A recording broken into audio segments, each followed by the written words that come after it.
Muy buenas a todos y a todos, estamos estamos en sesión, estamos acabantes de la presentación de la candidatura de Podemos y al cuentarse con nos Íñigo Errejón, uno de los que está detrás de esta candidatura, al que agradecemos fonderamente que nos atienda, a más que nos atienda y que denos la posibilidad de falar en asturiano. Íñigo, muchas gracias.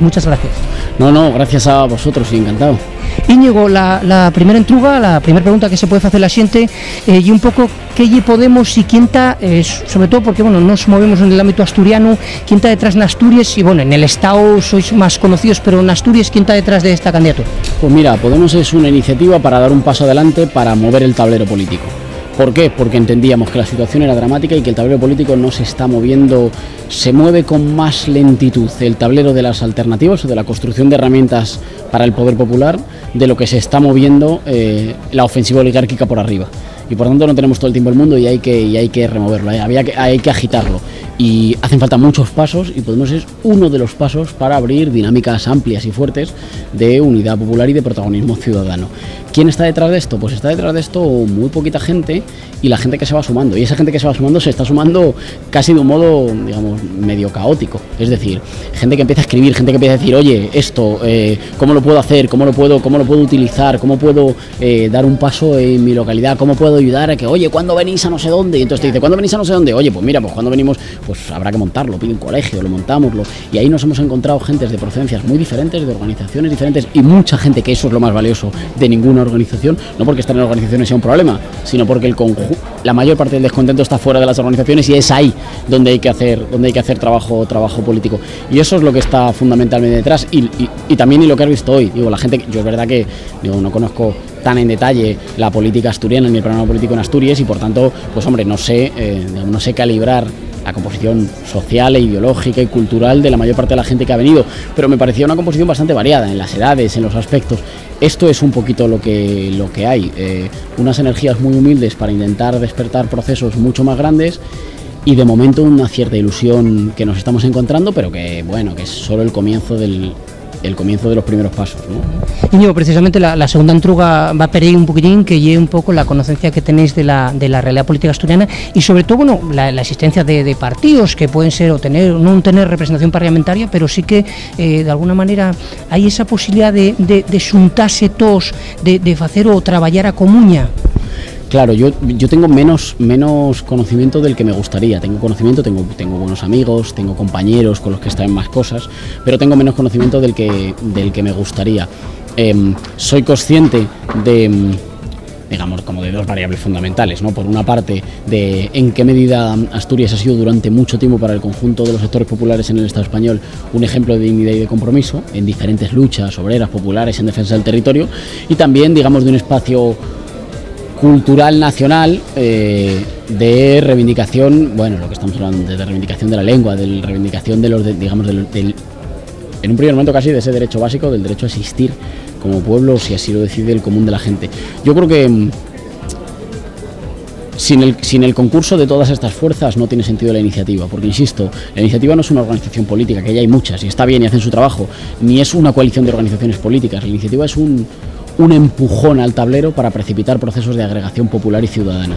Y en esos procesos de agregación popular y ciudadana tienen que contar con la mejor gente, con la gente más entregada, más comprometida y con más trabajo en el territorio en cada lugar.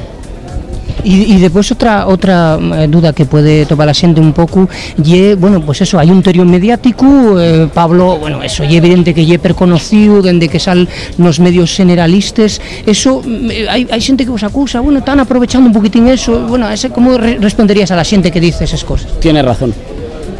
Podemos tiene como una de sus herramientas, no fundamental, pero una de sus herramientas más destacadas, el uso estratégico de los liderazgos.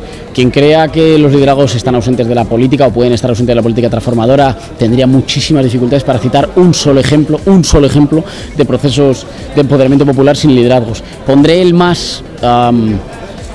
de los más polémicos.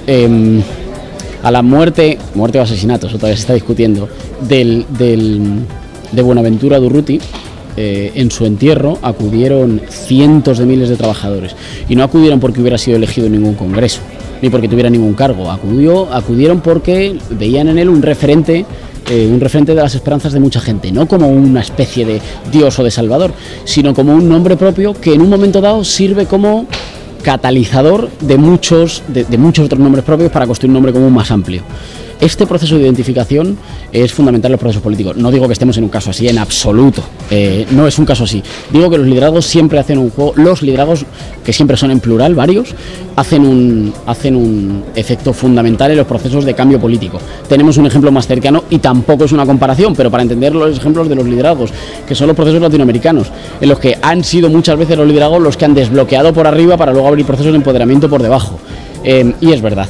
Pero también es verdad que hace falta menos liderazgos cuanta más organización popular haya, y que cuando hace falta más liderazgos es porque por desgracia hay menos organización popular, y eso me parece que no es un equilibrio que uno elija como el que está eligiendo un menú, sino que tiene que ver con las condiciones reales para intervenir en un momento real. Íñigo, falamos, porque esta candidatura, digamos que está iguada para las elecciones al Parlamento Europeo. Hay mucha xente, sábese además que hay mucha desafección por la política. En el caso de las elecciones europeas son las que menos participación tienen. ¿Qué dirías a la xente que piensa y dice, ¿para qué voy a votar en las elecciones europeas si resulta que he decidido todo el Fondo Monetario Internacional, el Banco Europeo y la Troika y todas esas cosas? Permíteme, que la pregunta es crucial, pero permíteme que antes de contestar la pregunta haga un matiz. La iniciativa Podemos no es todavía una candidatura. Eso hace, por ejemplo, que la estemos acompañando gente que no tenemos ningún interés en ir en ninguna candidatura. ¿Y por qué no es todavía una candidatura? No es todavía una candidatura porque es una iniciativa que tiene que precipitar procesos más grandes de articular el descontento popular, descontento que hoy está fuera de los lenguajes y de las organizaciones de la izquierda, pero también de confluencia de fuerzas que están luchando contra la troika, contra los recortes y por la superación tanto de la Europa neoliberal como del régimen del 78, que es un régimen caduco y colapsado aquí. Colapsar no significa que se vaya a caer, significa que no tiene mucho que ofrecer al conjunto de la población, pero puede seguir, puede tener maneras de reoxigenarse para seguir haciendo fundamentalmente lo mismo, cambiando algunos aspectos o integrando incluso algunas demandas. Hecha esta precisión demasiado larga, te contesto lo que me decías. Es verdad, el Parlamento Europeo es un organismo con una posibilidad de decisión muy estrechada, tutelado por organismos de origen democrático derivado o secundario, y en una construcción de una Europa neoliberal en la que hay organizaciones oligárquicas, y oligárquica no es un gran palabra muy raro, organizaciones oligárquicas porque no mandan en ellas quienes elige la gente, sino que mandan en ellas gentes que ya tienen mucho poder por su procedencia, por su familia, porque tienen mucho dinero. Hay organizaciones oligárquicas que tutelan ese Parlamento Europeo y por tanto tiene una soberanía recortada, como las tiene también el Parlamento español, como las tiene incluso el Estado español. No obstante, son instituciones que creo que pueden tener al menos... O la pelea por esas instituciones, por abrir las puertas de instituciones, puede tener al menos dos virtudes. Puede, no lo aseguraría tajantemente, digo que puede. Una de ellas es que, nos guste o no, y esto no me parece bueno, pero me parece real, las elecciones suelen ser el momento de mayor visibilización de la política para la mayor parte de la población. La mayor parte de la población no piensa en política nunca, y si piensa durante el momento que hay elecciones. Y por tanto, en las elecciones uno puede articular fuerzas políticas más grandes de las que había. Esto es, no es cierto que uno primero construye lo social y luego va a lo electoral, como el que va a la ventanilla de un casino a cancelar las fichas. Oye, mira, tengo esto lo social, dame cuántos escaños me das por esto.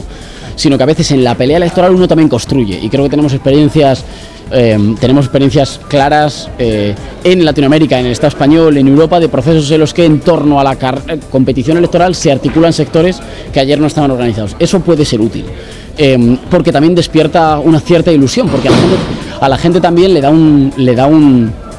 da objetivos concretos. Es decir, ¿para qué nos estamos juntando? Nos estamos juntando para irrumpir en determinados espacios institucionales que no son los absolutamente decisivos, pero cuentan, También se discuten cosas, y también lo discuten y lo hacen porque están sustantivamente ausentes las voces de las mayorías desposeídas en esos espacios. Eso por una parte. Por la otra parte, me he comido las dos respuestas en una. Es verdad que son espacios con soberanía recortada, pero también es verdad que son espacios de discusión, de visibilización, de información y de representación del conflicto que no pueden ser dejados, no porque sean los únicos importantes. Junto a ellos están los barrios, están las plazas, están los centros de trabajo, están los centros de estudio, pero esos también son espacios relevantes que no puede seguir monopolizando la casta. La casta no puede seguir monopolizando la representación de los intereses colectivos cuando gobierna contra las mayorías. Esa es una de las razones por las que este espacio es importante. Y cierro con esto. Si tú me dieras a elegir entre que la iniciativa Podemos sirva para crear, dinámicas de agregación popular y de articulación del descontento hoy fragmentado, y no sacara no precipitar en una candidatura que sacara representación, o bien por el contrario, que sacara representación pero no removiera el terreno de lo social articulando el descontento, me quedo sinceramente con lo primero, sin dudarlo en un momento. Pues agradecemos profundamente, Íñigo, que atendieres al Deriques de Asturias, damos la enhorabuena porque güey en sesión pudo güeyarse una montonera xente, sofitando, una montonera con ilusión, y eso para nosotros que es importante el recuperar un poco la política, ¿no? Más allá de lo que sea la suerte de esta iniciativa, sí. Fíjate, más allá de lo que pase con esta iniciativa, hay que dar pasos, este y muchos otros más, para recuperar esa ilusión de la gente común, de la gente de abajo, de las gentes del pueblo por la política. Eso me parece que es el kit fundamental, sin el cual no hay solución. Muchas gracias, Íñigo. Bueno, no, a vosotros. Bueno, seguimos aquí en sesión en la presentación de la candidatura de Podemos y está con nos Pablo Iglesias. Creo que no me merece mucha presentación porque conocente a bondo toda la gente, Pablo, al cual agradecemos también como a Íñigo que tenga la deferencia de que tengamos la posibilidad de hablar en asturiano. Y la primera pregunta, Pablo, sería un poquitín dentro de lo que este descrédito de la política en general, ¿qué es lo que ofrece, lo que ofrece Podemos? Gracias a vosotros, es un honor, y es un honor además poder recibir las respuestas en una lengua como la vuestra. Os pido disculpas yo por tener que responder en castellano. Bueno, Podemos lo que quiere plantear a la gente es que si la gente no hace política, se la hacen otros, y eso es muy peligroso. No queremos ser un partido ni una coalición de partidos, queremos ser una iniciativa que sirva para empoderar a la gente y que sirva para que todo eso deje sedimentos de autoorganización en los barrios, en las ciudades, en los pueblos, y bueno, para plantear que estas elecciones no las tienen que ganar los de siempre, que ya está bien eso de que las ganen siempre el PP y el PSOE, y que hay que salir a por todas y que hay que enseñarles los dientes. Y después un poco también la entrega que se puede hacer de la gente, no es que nos movemos en el ámbito asturiano, tenemos también programas de Alderiques y de charramos de los problemas de aquí de Asturias. ¿Qué es la conocencia que tenéis de la realidad política asturiana, sobre todo en este tema, en esta lengua que estamos usando, que es la única del Estado que no es oficial, que hay una represión lingüística, no se respeten los derechos? ¿Eso tenéis alguna conocencia? O bueno, sí, lo que tenemos que daros la enhorabuena y que en la vuestra página web de Podemos tenéis la torna del manifiesto en asturiano, que llámanos la atención porque lo típico es toparla en galego, en euskera y en catalán. Pero bueno, este tema, ¿sabéis alguna cosina? ¿Cómo surgió, por ejemplo, por curiosidad, el tema de ponerla en asturiano? Bueno, vosotros sabéis que el centralismo ha producido efectos devastadores sobre las culturas pequeñas. Parece que si no eres de Madrid no existes. Los grandes medios de comunicación están en Madrid, de alguna manera eso ha contribuido a destruir culturas pequeñas que son riqueza y que son fundamentales. Se conoce poco en Madrid de la lengua y de la cultura asturiana, por desgracia. Nosotros tenemos un nivel de conciencia política que evidentemente nos ha hecho ser muy sensibles a estas cosas y ser conscientes que sin instituciones y sin dispositivos administrativos que sirvan para proteger la cultura y la lengua es muy difícil que sobrevivan ante la suerte que tenemos los que hablamos una lengua imperial, que no necesitamos prácticamente de nada para protegerla porque ya se impone por sí misma. Los que tenéis una lengua más pequeña necesitáis esforzaros, empoderaros políticamente para que la lengua no desaparezca. Pues máximo respeto y todo el compromiso en que las culturas, independientemente de su tamaño, se puedan proteger y defender políticamente. Y hablando de política, hay organizaciones asturianas, bueno, en este caso sí que en Asturias, a diferencia de otros territorios como Galiza, más conocidos, Galicia, Euskal Herria o Cataluña, soberanistas, pero no tienen representación. ¿Tenéis pensado, no solo hablando de Asturias, sino en general, en esos sitios donde hay gente que está trabajando per bien, son per conocidos y todo eso, el llegar a acuerdos o llegar a algún tipo de convergencias? Ojalá que sí, nosotros hemos tendido la mano a todos. De hecho, en la rueda de prensa mencionábamos a Nova y mencionábamos a las CUP en Cataluña.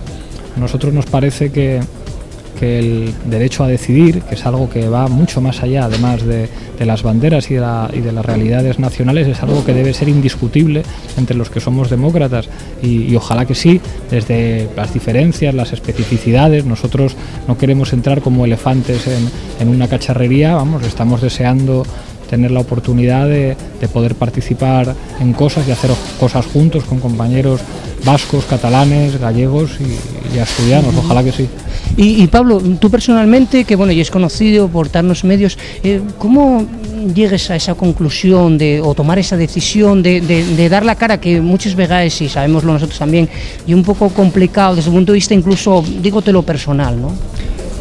Sí, es verdad, mi padre me dijo, tienes narices, pero bueno, más narices hay que tener para sacar una familia adelante cuando estás en el paro, más narices hay que tener para buscarte la vida cuando te echan de tu casa.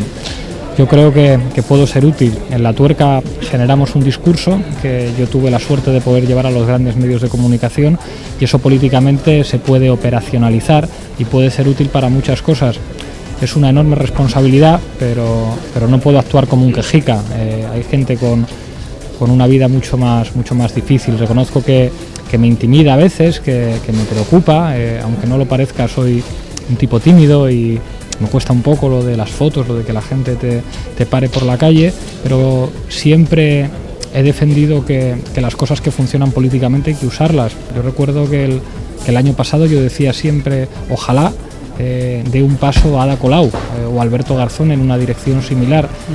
Después de un año resultó que yo me había convertido en una figura mediática, y que ese tipo de poder simbólico se podía utilizar para intervenir políticamente.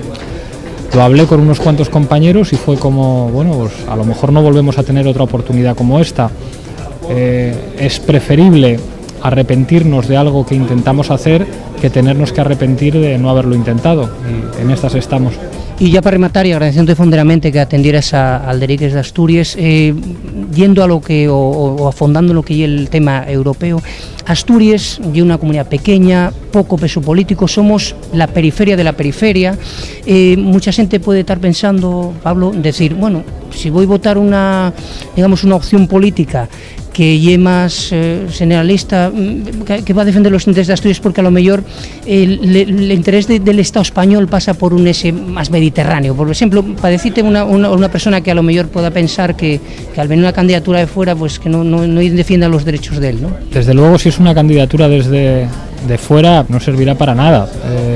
Podemos tendrá sentido en Asturias, y son los propios asturianos y las asturianas las que desean construirlo y hacer cosas y que sirva, y con las características, las particularidades y las singularidades de aquí. Si eso es así, será una cosa útil. Si es una cosa de que llega un madrileño, dice hola y se va corriendo, eso no sirve para nada. Si la gente se autoorganiza y entiende que este instrumento en términos electorales es útil, bienvenido sea, pero yo nunca he creído en los paracaidistas. Pues damos todo el pulso, la fuerza para seguir adelante. Bueno, hoy en Sisión pudimos huellar pues una ilusión, la gente pues que estaba llenando este colegio público, y bueno, eso es muy importante, y de verdad que agradecemos profundamente que tuvieras unos minutinos para Alderiques de Asturias. Gracias, Pablo. Muchísimas gracias a vosotros, un honor. Pues deseamos ya el programa, este especial que hicimos hoy desde el colegio de Sisión, con estos dos convidados de Yusu, Alderiques de Asturias, hasta otro programa. Muchas gracias.